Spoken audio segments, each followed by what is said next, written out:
السلام عليكم وتحية للجميع. سنيت حتى تسالي المباراة ديال الوداد، الماتش ديال الوداد، هنيئا الوداد بالانتصار. عادنا ندير هذا الفيديو اللي شفنا اليوم جوج ديال الصور متناقضة تماما. شفنا الماتش ديال توارقة مع الرجاء، مدرجات شبه فارغة في مباراة اللي فيها طرف عنده أكبر قاعدة جماهيرية في المغرب. ما عرفناش واش ولا عزيز علينا نلعبوا الماتشات بلا جمهور، واش ولا كيعجبنا اننا نشوفوا مدرجات فارغه ونقولوا مريضنا ما عنده باس، او لا الا بغينا كره القدم توصل وتزيد القدام في هادشي اللي شفنا خصنا الكره كدار الجمهور، بالتالي خص الجمهور يكون حاضر. عيب نشوفوا مباراه اليوم فيها طرف اللي هو فريق رجاء رياضي عنده اكبر قاعده جماهيريه اللي ممكن دوبل السعه ديال التيران ودايرين 900 ورقه. ما عرفناش كنخدموا غير مع البراني ملي كان كاس افريقيا وملي كتكون التظاهرات يعني الدوليه، نبغيو الجماهير يحضروا، نشجعوا الجماهير، نوزعوا في الوراق كذا، اجوا حضروا. وفي الدوري الاحترافي كان الدوري الاحترافي ولا عيب، ماشي واحد يعني الدوري اللي خصنا نسوقوه وخصنا نعطيوه القيمه ديالو.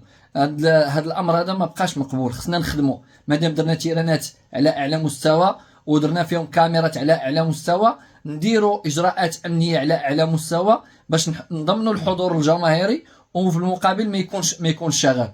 اما اننا نسوقوا هذه الصوره بهذا الشكل هذا ديال مدرجات فارغه في ماتش، حنا عارفين توارقه ما عندهم جمهور كبير، ولكن فريق الرجاء الرياضي ما يمكنش تعطيه 900 ورقه وتقول لهم اجوا تفرجوا في الجماهير. هما غير لي زيلترا مع بعضياتهم شو شحال ديال العدد راه ممكن يعمروا دونور، ماشي غير الملعب ديال البرد. فكنظن بان هذه الصوره كانت صوره قاتمه، صوره اللي غير مقبوله، وبالتالي حنا كنظن باننا خصنا نجتهدوا شويه وخصنا نلقاو اجراءات ونلقاو حلول باش ان الجماهير تبدا تحضر الملاعب وما يكونش شغب. اما اننا نبداو نشوفوا مباريات بهذا الشكل فاحنا راه كنضروا الصوره ديال كره القدم وكنضربوا عرض الحائط داك العمل اللي درناه وهذا المستوى اللي وصلنا ليه على المستوى الكروي. فكنقولوا يلا كانت عندنا كاس افريقيا، كاع الملاعب كانوا ملوئين وكاع الملاعب وكذا وحققنا نجاح، وهاد السنه كاس افريقيا ندخلوا البطوله نلقاو 100 ديال البشر اللي كتفرج في الرجاء، ماشي حشومه.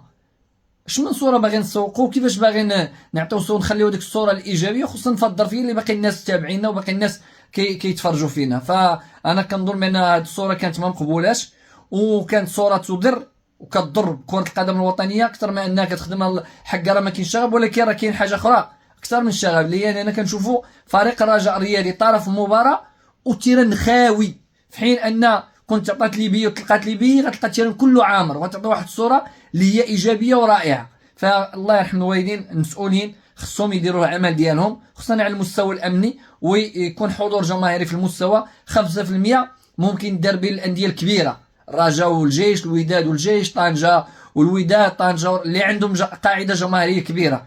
اما واحد ما عندوش قاعده جماهيريه وعنده فرصه باش يدخل مداخيل ماليه من الحضور الجماهيري ديال الرجاء، داروا 100 درهم كان ممكن يديروا حتى 150 وغتلقى التيران عامر لو ان طلقوا ليبيين لجمهور الرجاء، وفي الاخر كنلقاو لقاو ملعب بداك الشكل. هذه ما مقبولاش وماشي في صالح كره القدم الوطنيه وماشي في العمل اللي كنديروا. كنقولوا حنا وصلنا بكره القدم لواحد المستوى، ولكن المستوى المحلي فاحنا راه كنعتبروا الدوري الاحترافي كانه عبء، ماشي كانه هو ديك الصوره اللي خصنا نسوقوا على كره القدم الوطنيه.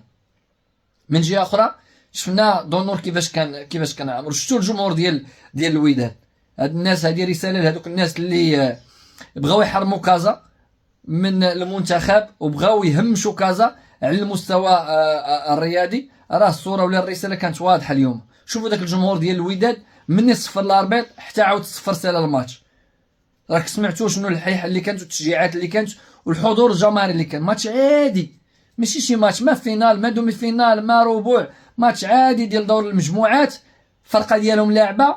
شحال ديال الجمهور كان حاضر، هذا هو الجمهور اللي كنهضروا عليه، لا ديال الرجاء لا ديال الوداد. هما الجمهور اللي كنقولوا، واللي بغى يعني يحرم كازا راه يعرف بانه غيحرم راسو من هذه الفرجه وغيحرم راسو هو من هذا الحضور الجماهيري الكبير، لان ما يمكنش نشوفوا ملعب لاعب الرجاء ملعب فارغ وكنشوفوا دونور داير بجمهور واحد داير كله وتشجيعات من البدايه للماتش تسال الماتش، ما سكتوش الجماهير ديال الوداد. وهذا هو الجمهور اللي كنتكلموا عليه، انه خصو يحضر مع المنتخب الوطني ويحضر في المباريات ديال المنتخب الوطني. انا ما كنجزاش ولا ما كنفيش ان الاخرين ما خصنوش، يحضروا، ولكن الناس اللي بعدوا المنتخب هذه مده وبغاو يهمشوا كازا على المستوى الرياضي والجماهيري، الرساله اليوم كانت واضحه من قبل الجماهير ديال الوداد اللي جاو شجعوا الفريق ديالهم وداروا احتفاليه كبيره وشجعوا، يعني من البدايه ديال 90 دقيقه هما كيشجعوا. فكنظن بان الرساله واضحه. صعيب باش تهمش يعني ولا تمحي التاريخ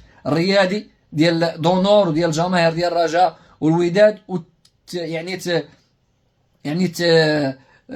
تبغي تجاهل هذه القوه الجماهيريه اللي كاينه في الدار البيضاء وتبغي تعطيها لبلايص اخرين.